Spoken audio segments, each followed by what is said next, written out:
And welcome to another episode of Experts Speak. I'm Michael DeLon. Today I'm talking with Christopher Mediate. Christopher, man, thank you for being my guest today.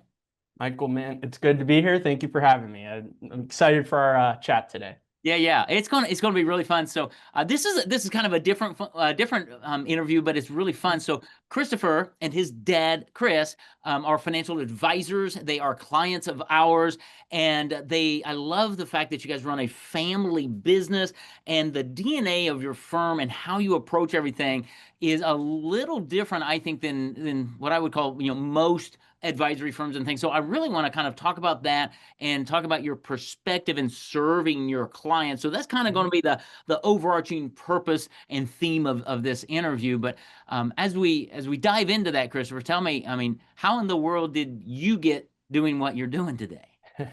Well, it was kind of an interesting road, I'll say that. Growing up, so my dad, just to, set the stage a little bit, my dad and my mom started this business all the way back in 1994. They were fresh out of college, actually just freshly married, and they were like, you know what? What's the next challenge that we could do? Let's start our own business. Why not? So so just to, again, like I said, just setting the stage there. When so I grew up around the business. I grew up um, pretty much not being able to escape it. I'll say, especially when both your parents are in it, right? Yeah. Coming home from work, we're at the dinner table, and what do you think we're talking about? You think we're talking about work. That's right. Exactly. That's what So, you do. right. That's what we do. So, that's still very much what we're kind of about today. But so growing up, I had no interest in the business. I'll say that. For being somebody that was around it for as long, I almost hate admitting it, but Yeah. I think it was just because I couldn't escape it that, I wanted to carve my own path. So when I was younger, I was always very much into writing. I liked creativity, anything related to that space. I was mostly for that. So I think I would say probably about halfway through college, I kind of realized maybe it wasn't exactly what I wanted to devote myself to. I started to realize that there was other ways that I can kind of scratch that part of my brain without fully committing to, say, journalism, Right. because that is what I originally started with. I was majoring in journalism in college. Uh, about halfway through, I started to become more interested in business and marketing, in strategic communication. That whole space was something that was a lot more new to me, but a lot more, I guess I felt like I could do a lot more with it, if that makes sense. Yep. So I think after interning a little bit with my family, I would spend the summers. I was a college kid. I needed some extra scratch on the side, right? So we didn't have anybody that was, I would say, dedicated to our marketing, because we're a smaller firm. We were much smaller at that time. It was just my parents. Uh, we have another advisor that works in our office. His name is JR. That was one of my best friends growing up. And another worker that is not here anymore. His name was Nikitas. That was another one of my buddies. So that was our team at the time. It was just us five. There was nobody in charge of marketing. A lot of people wearing a bunch of different hats. I still wear a lot of different hats now. But that was what I think got me more interested into what we kind of do here, Hmm. because I was in charge of the marketing a little bit more at that time, even though I was just interning. Uh, I started to get a little bit more involved in the end product, not so much the means of getting there, right? Which I already said before Yeah. was a little uninteresting to me at that time. But just getting to see the impact we have on our clients was huge. It was huge for me. Seeing that end side of it, just seeing that impact, it inspired me greatly, because I think when you're listening to it, when they're coming home, like I said, you kind of got your blinders on, and when you can actually see it in action, it was a game changer for me. So I saw great opportunity there to step into a role of need here, and like I said, work with my family. I think a lot of people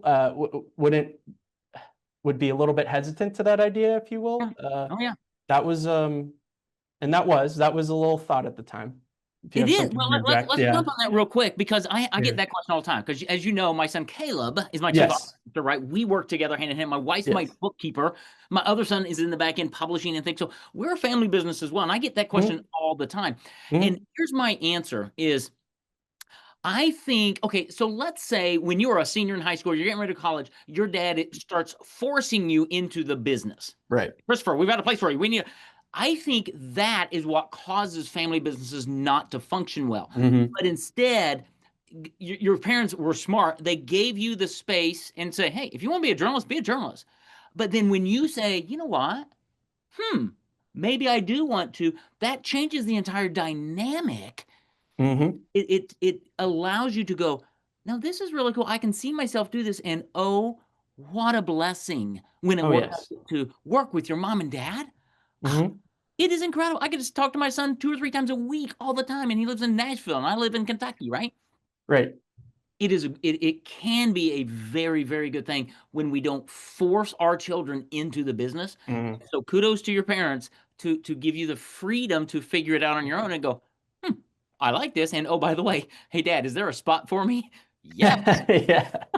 That's exactly right. That's exactly right. And he'd tell you that is that, it wasn't his it's funny, it wasn't his choice for me. It was something that he definitely wanted me to come to terms with if that was 100%. something that we Yep. were interested in. Now, my brother would tell you he was always in on this. So he was always going to do this. Yeah. So he would probably also tell you I was copying him by There you choosing go. to get involved. So, That's but okay. yeah, you're exactly right. There was a position of need. I saw a really good opportunity to make a lot of, good things happen. Yeah. Taking on a lot of projects, taking on a lot of responsibility.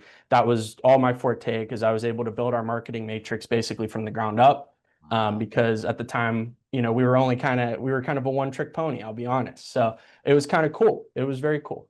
Yeah. Well, and a lot of advisors are one trick ponies, right? They don't Hmm. have the benefit of somebody like you coming in, and it's a huge blessing for your parents because your dad's probably like me, and that's not our strongest suit, right? We do other things really well. We need people around us, and if it can be flesh and blood, that's even better.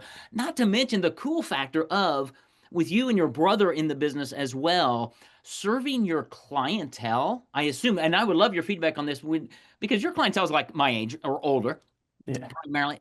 One of the questions has to be, well, what happens when I die? Who's going to be there? And you guys are like, we're young, we're here, Hmm. we understand. So talk a little bit about that dynamic that you get to bring to the table that not everybody else does. Yeah. So there's a lot of different ways I could go with this. So I'll just say this. Because my dad has been doing this for 30 years, this is actually year 31 we're in the middle of right now. Awesome. He has built up, I think, his own fan base of Swifties. I haven't come up with a name for it yet, but he basically has a whole base of clients that we're very thankful for, believe in him, Wow. trust in him a ton, obviously, put a lot of responsibility on his plate, and he stepped to that plate every single time, and he's been doing that for 31 years. So when you're building up such um, familiarity and such confidence with your customer base like that, despite it staying in the family, it can be a little bit tricky to start to set that reality that, hey, he's going to retire at some point as well, right? Yes, But I absolutely. think by and large, it has been a huge, huge, and like you said, blessing. And I think my dad would say the same thing. I think the vast majority of our clients would say that same thing. Just that legacy of just knowing that they still have us here. That Yeah. it's still going to stay within our family. Nothing changes as soon as and nothing changes now.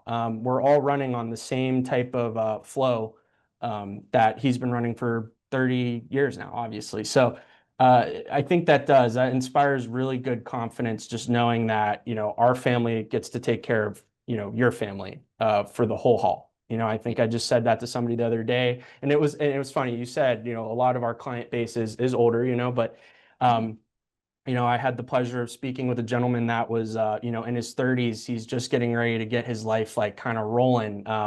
So, I think I said to him the other day, we're excited to be with you for every step of the way because we are. We actually Yeah. are. That's the biggest thing is just as my dad is developing these relationships with, these clients, it's really exciting that we get to, continue to build on that same idea in mind, Yeah. so very Absolutely. thankful. Absolutely. And to have your dad there because of his 30 plus years of experience, if you get a question that you may not know, I mean, Hmm. I got that. I'll go talk to my dad, right? And Yep. having that is just brings so much peace, I would assume, to your clients and things. But um, let's talk about, your dad's book, Your Money, Your Purpose, a retirement planning guide to fulfilling your life's work. Woohoo! Look at that. Talk about that thought behind the book. Why a book, and what's kind of the message that y'all are trying to communicate through that thing?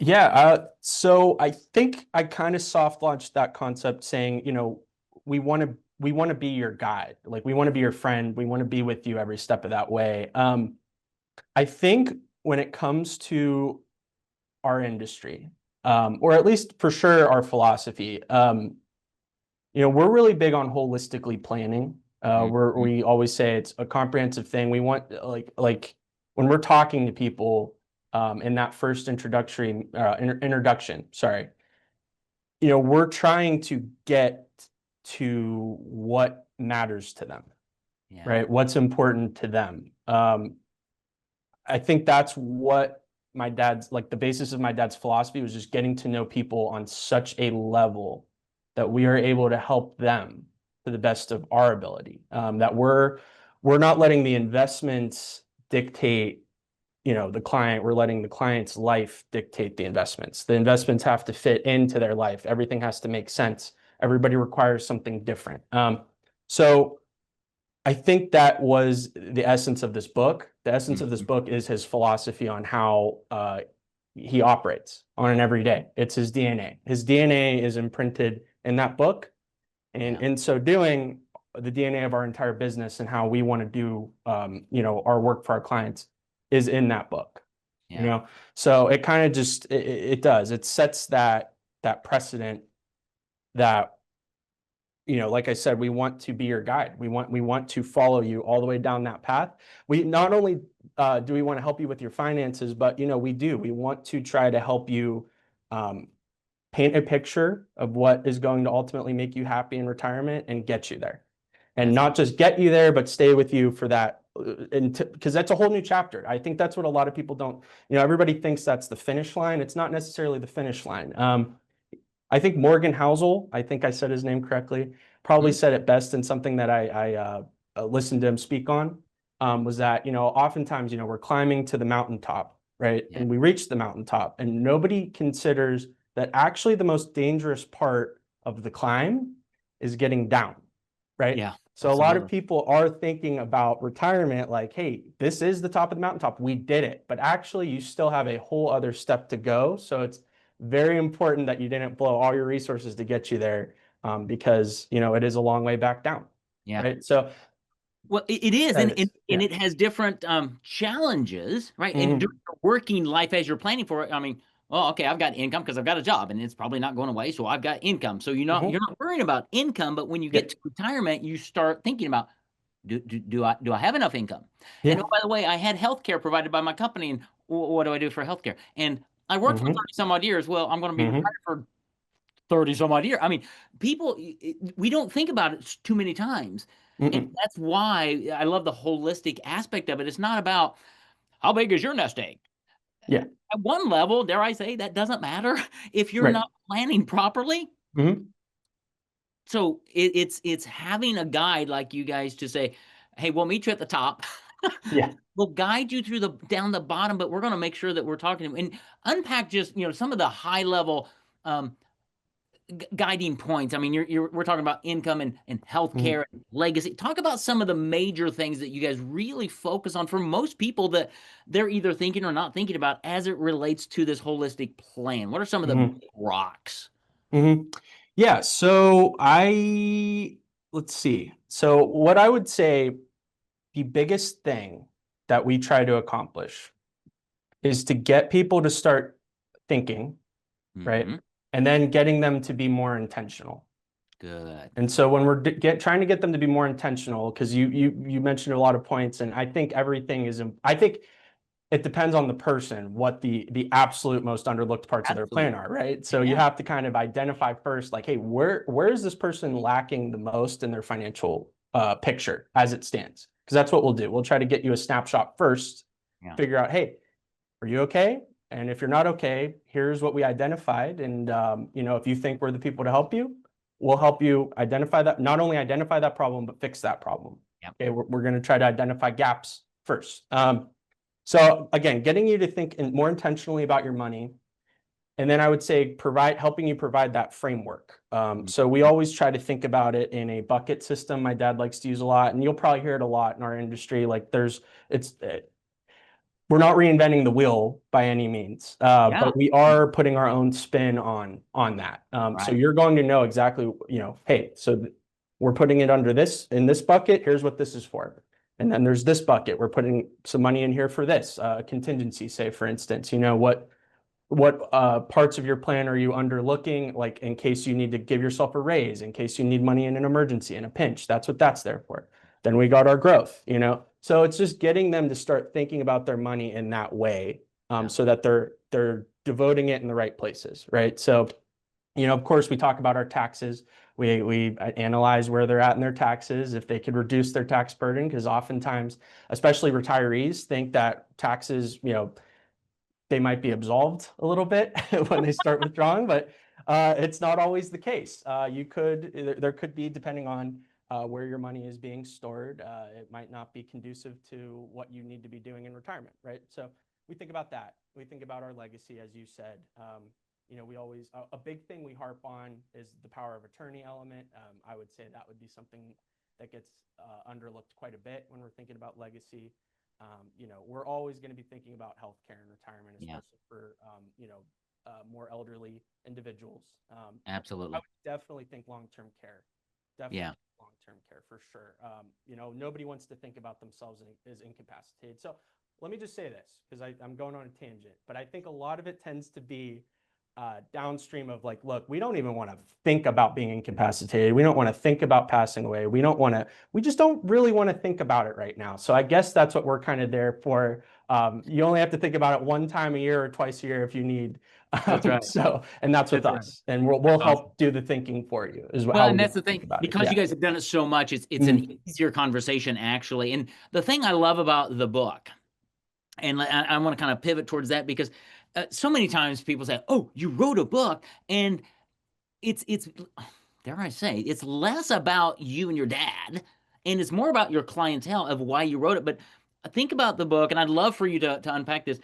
You probably use it with prospects to Mhm. educate them before you meet with them, but you probably use it for clients to say, take this and read it, and they've probably read it and went, "Oh yeah, I need to talk about that," or talk a little bit about the different ways the book is impacting your Mhm. clients and things. Talk about that. Yeah, for sure. I could definitely do that. So I'll just say this. So we'll start with the prospect element of it real quick, because I think that's where I think the most value lies. So just to preface this a little bit, so I mentioned a little bit before that we were kind of a one-trick pony. Mm-hmm. So I would say what this book did was help act as either a key line extension, or I would say maybe even just a catalyst now, just because I think what you always need in good marketing is a very strong call to action. And I think a book is a good way to parlay that call to action. So that we'll start with that. So my dad at the time, our business, I'll just say that we were mostly seminar marketing, like dinner seminars, or it would be educational class, whatever the case may be.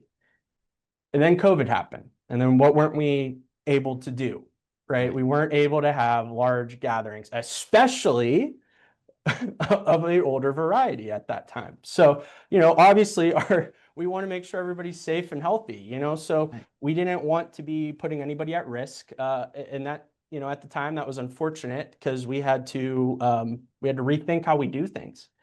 And at the time it's unfortunate, but now I look back at it like it's a blessing. We had to shift in that way, because it forced us to get with the times a little bit. So we eventually started to leverage TV a lot more. It was key to identify where's our audience going to be now. Okay, X. they're not going to be opening up a mailer and going to a dinner seminar. So let's go to them is kind of what our mindset was. So we got on TV. We began paying for spots to do a TV show. It was just 2 minutes. And at the end, we were pushing a toolkit, a retirement toolkit. And we worked very closely with our IMO on this. And eventually what we kind of started to realize, because it was working, I won't, there was good lead output. It was a little slow at the start, I think, as any marketing investment would be. When we were able to start adding the book to the toolkit was when we started to notice a more, we started to notice upticks in our lead production. We started to notice upticks in, I guess you could say, because here's the deal, we'll help anybody. Okay. But if you're looking at it from the business perspective and like what will help generate revenue, we started to get more quality leads from that. Does that make sense? So it adds a credibility element because as we've talked about, you're working up your brand on TV. Right. Now you get this book that tells anybody everything you need to know about what you're about, essentially, what your business is about, what your philosophy is about. It's a beautiful thing. And I am proud to say that I did crunch some numbers and, it's been out since April of 2024. We've been able to distribute about 1,300 copies of that book via that toolkit, via, whatever the case may be, which we were giving it out for free.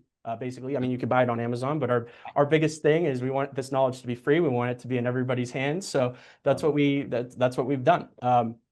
So that's been huge because, like I said, it helps kind of begin that process of selling, if you will. I mean, just like I said, selling just who you are. Like it helps break down that wall. Does that make sense? It totally does. Yeah. In the way we always phrase it lowers anxiety and it Yes. raises anticipation as you Yes. are building trust because people read books one-on-one, right? They normally don't gather the family. Exactly. And as they're reading, they're hearing your dad and they're going, oh yeah, oh. And they're seeing themselves through stories and different things. And so you're starting to build trust, what we would call preconditioning them to know, like, trust you, to believe that you are aligned with who they are and who they want to be. Exactly. Changes the game, doesn't it? It does. It changes the game in a very big way. Because I think at our very core, what we always want to try to create, at least in our office, is we want to make sure that the experience is great. Not just good. We want it to be great, but we want that end product to be they're feeling comfortable. Like they're coming into a financial advisory office, Right. and they're probably a little tight, a little on edge. Like in some cases, they've worked with one before. Yeah. And it wasn't a great experience, Right. it happens. It happens in any field, any industry. Right. You get a sour taste in your mouth about the professional you worked with, right? So what Yeah. we want to try to do is we want to try to make that feeling like a homecoming, we say. Like we want it to make it feel like you feel that family dynamic, you feel comfortable walking into our office. But also you feel like you're in capable hands too. And that's what that book does, a really good book, TV, digital, just not being afraid to unabashedly be ourselves. And that's Absolutely. another thing that book also accomplishes really well because it is unabashedly what we believe in. Yeah. So, Which is so good. So that hits to one of probably my most prominent marketing philosophies is people buy who you are more than what you do. And that's exactly, you just said it in a different way. But when I walk into your office, I open that door and it feels like I'm walking into like grandma's house for Thanksgiving. Yeah. And everybody there is somebody I know and I feel comfortable. Yes. It changes how I interact with you. It changes that experience that you were talking about. And I go, fine. Yes. Now breathe. Yep. Now breathe. And now we can have breathe. a great conversation about what do you want your retirement to be like? What do you want to, right? And I love the fact, by the way, on your website, that we'll probably give people the website here in a little bit, but you talked about what people want in retirement. And so many financial advisors have the couple on the yacht drinking champagne and all that. You guys took a different approach, which I love. You had this couple and they're walking on a beach, they're canoeing across a pond, they're baking cookies with their grandkids. And man, that resonated with me. I've got a 10-month-old little granddaughter and another one on the way. And I'm like, that's what I want in retirement. I want to connect with my grandson. I've got to make sure that my finances are in order to do that my health's in order, all of that. And that, I love that picture, the way you guys did that, because that speaks family, which is exactly who you guys are. And so Yes. well done on that. Thank you. You're Appreciate that. welcome. That's done very intentionally. Yeah. Done very intentionally because, like I said, it's all in our DNA. That's It just is. who we are. And I want my audience to hear that intentionally. You guys are very intentional in the media that you're using, the credibility media, because you've got a book, you've got TV interviews, right? You've got different things. You've got a podcast, you've got radio. So you from an outside perspective, it's like, man, these guys are like big dogs. And at the same time, you're family. I think Yeah. if I could go out to Starbucks and have a coffee with you, you're going to be the same guy, and that Yes. makes me feel better about you, which makes me want to do business with you, right? But it's the intentionality part that I wanted my audience to really hear. Marketing doesn't just happen. This is all a plan that Christopher helped build from scratch, and he's had a lot of input. But it's, how are we going to show up differently and authentically? Yes. And Yep. that makes so much difference. Yep, it does. I mean, and I'll say this too, my dad's always, my parents, my mom, my dad, they've always been them. Always. I said it already maybe a zillion times. Like, they're doing this for decades now. Yeah. They've never, this whole pivot that we've had has happened in the last 4 years. They've always been them, but now we're just amplifying who they are to everybody else. So that, because I've had people, say, like, they're like, oh, like, are you guys like the new kids on the block? And we're like, no, we've been here. We've been here. Yeah. We've been here. But I think it's a good compliment, because that means people are noticing, people are listening. It's one of my favorite things in the world, when somebody, says they watch my dad's television show every week. It's my favorite thing in the world when somebody says, hey, I read your dad's book. Like, oh my gosh, like, because it's only like 150 something pages. It's an easy read, but it's packed chock full of value. And so now you asked me something earlier, because I don't know if you want to, like, so I wanted to address the client thing, like kind of how we've been leveraging the book with our clients. Yeah. So we'll give it out to whoever asks. I just had yesterday, I was meeting with somebody and they're sitting there and I gave them a handout, and then they saw my dad's book. Because what we do, we have it set up in the conference room. We have it set up in the waiting room. There's a copy probably in everybody's office. So it's always on hand. It's almost like a business card. If that also helps to think about like that, think about it that way. If somebody's serious about it, it's a good way of, I guess, introducing yourself to them in a way that they probably haven't been introduced before to a fellow professional, or new professional rather. Absolutely. So we'll give that out, wherever, whenever. When a lead converts to a prospect to a onboarded as a client, it's a part of our welcome to them. Like, we'll give them a copy even if they already had one, and we might encourage them to share it with a friend. So it's just simple little things like that that I think do go a really big way, because I think when our clients read it, some of them have been around for so long that they almost kind of forget the philosophy a little bit, which is okay. It's fine. Like, it's a lot. We pack in a lot of information here to a big degree. So it's good to reaffirm our concepts and our philosophies to them. And I think the last big chapter in that book focuses on something that we as an office have been trying to do a lot recently, or at least in the last like 5 or so years. My mom has kind of spearheaded this initiative in our office called the Fourth Bucket, where, I mentioned that 3-bucket system. So it's like we're reaching that mountaintop, and it's like and we're making our way down, and now we're initiating all these other phases of what we planned for them. But now it's like, how do you want to fill your time?